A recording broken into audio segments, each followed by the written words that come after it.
Very good morning, my dear students. How are you? Today we are going to read very beautiful poem Lines Written in Early Spring. And Lines Written in Early Spring by William Wordsworth is a landscape poem that is largely connected with nature. And we see beautiful work of nature through this poem. इस poem में हम beautiful work देखेंगे nature का. And as I told you, this poem is written by William Wordsworth, who was an early leader of Romanticism in English poetry and ranks as one of the greatest lyric poet in the history of English. Okay, so let's try to understand this poem with an easy explanation. In the first stanza you can see here, I heard 1,000 blended notes while in a grove I sat reclined. When that sweet mood, when pleasant thoughts bring sad thoughts to the mind. Okay, in the first stanza you can see here the poet is sitting in the peak. You can see here the poet is sitting under the grove of the trees. Okay, and he says, I heard 1,000 blended notes. I heard 1,000 musical notes of nature. Okay, while in a grove I sat reclined. When he was sitting under the tree and he was listening the 1,000 musical notes of nature. In that sweet mood when pleasant thoughts bring sad thoughts to the mind. Okay, when he was admiring the nature, while he was enjoying the nature, with that 1,000 sad thoughts were also coming in his mind. जो उसके साथ साथ उनके mind में sad thoughts भी आ रही थी जब वो इंजॉय कर रहे थे नेचर को. Why in the next stanza we can see here, to her fair works did nature link the human soul that through me ran and much it grieved my heart to think what man has made of man. Okay, he realized, जो poet वो realize करते हैं, that the nature is a beautiful holy plan of the God and the beautiful nature is created by God. जो beautiful nature को किसने create किया है? God ने create किया है. And nature is linked to all souls of human beings. Okay, to her fair works did nature link the human soul that through me reign. Okay, and the nature linked to all the souls of human beings. जो nature है वो सारी human souls को क्या करती हैं, एक दूसरे के साथ लिंक करती हैं. And much it grieved my heart to think, लेकिन उनको क्या जो थॉट्स हैं, what are the thoughts making him sad, उनको क्या जो थॉट्स हैं वो उनको सैड कर रही हैं. What man has made of man. Okay, he realised that the man have separated themselves from the nature and they have failed realized to pleasure of nature. Okay, and so the poet feels sad. जो poet है इसलिए वो feel sad करते हैं. and about the thinking of what man has made of man, कि man ने man के साथ क्या कर रहे हैं. and every man is destroying the nature day by day. So in the next stanza you can see here, through primrose stuff in that green bower the periwinkle trailed its wreath, and 'tis my faith that every flower enjoys the fair it breath. Okay, so 'tis means it's. Okay, and he admires when he was sitting under the tree, he was admiring the flowers also, and he is saying that nature is very significant.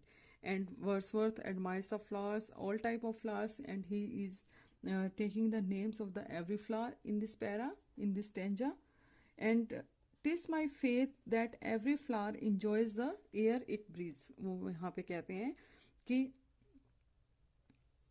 each flower, he believes that each flower is enjoying the fresh air, and each flower is enjoying the fresh air in which they are taking breath. Okay, जहाँ पे वो breath करते हैं और वो उसके साथ note करते हैं that they were primroses growing in branches. Okay, जो primroses flowers हैं वो growing हो रहे हैं branches के ऊपर, and the periwinkle trailed its wreath, and through these branches they are growing all together, and all the flowers were happy and they were enjoying, and they enjoy the simple pleasure of life. Okay, and they are making garland and they enjoy the simple pleasure of life. जो इस सारे type के flower हैं वो simple जो movement है life के उसको भी इंजॉय करते हैं.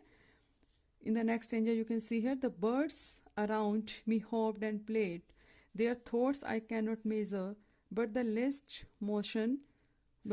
motion which they made, it seemed a thrill of pleasure. Okay, In the next stanza, when he was sitting under the tree, there the poet observe, वहाँ पे poet क्या observe करते हैं, that the birds, those are around me, जो मेरे आसपास हैं, and they are jumping and playing and hopping, वो play कर रहे हैं, jump कर रहे हैं, hop कर रहे हैं, their thoughts I cannot measure, वहाँ पे poet कहते हैं कि I am not able to understand their pleasure about their thoughts, okay, I can't understand their pleasure, their language, okay, and their thoughts, but I know that they are happy, okay, लेकिन मुझे पता है, but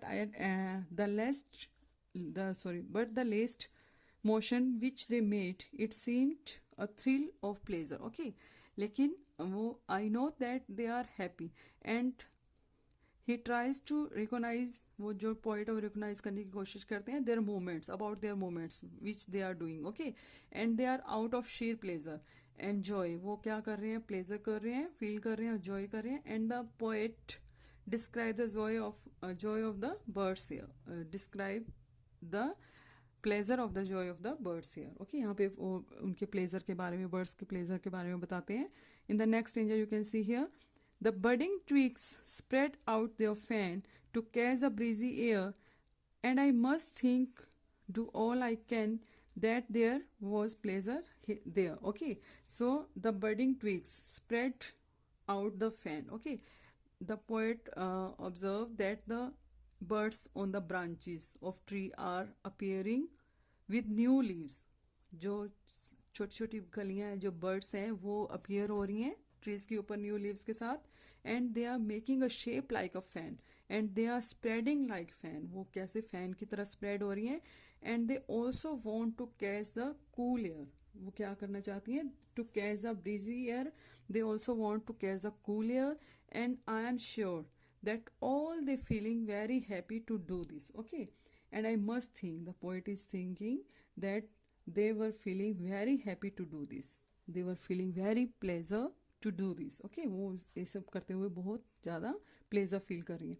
In the last stanza you can see here, if this belief from heaven be sent, if such be nature's holy plan, have I not reason to lament, but man has made of man, okay. In the this is the concluding stanza of the poem, and in the concluding lines you can see here, the poet says that the nature is full of beauties, okay, जो nature है वो क्या है, full of beauty है, and the nature is a full of beauties, sweetness and calmness, and as I told you, जैसे poet ने पहले कहा है कि जो nature है, this is a holy plan of God, this is a created by God, okay.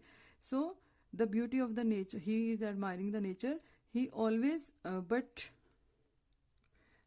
have I not reason to lament, but man has made of man, and in the next lines he says, वो अगली lines में क्या कहता है कि but man do not enjoy the beauty of the nature, लेकिन जो man है वो beauty जो nature है, nature की beauty को उसको enjoy नहीं करता, he always destroy the nature, and men fight against one another, and all becomes the poet unhappy. ये सारी जो चीज़ें हैं वो poet को क्या कर रही हैं, unhappy कर रही हैं. So the poem is mixture of happiness and sadness, okay. So this was the explanation of the poem, and let's talk about the rhyming scheme. इसकी rhyming scheme क्या है baby? When we want to find the rhyming scheme, we should see the last word of the paragraph, okay. हमें क्या देखने चाहिए, last words देखने चाहिए. You can see here in the first paragraph, notes reclined, thoughts mind. So notes and thoughts are the same, and reclined and the mind are the same words. So the rhyming scheme of this poem is A B. Notes reclined, thoughts mind, A B. Okay. So the rhyming scheme of the poem is A B. Okay. So my dear students, I hope you have enjoyed this poem. Thank you.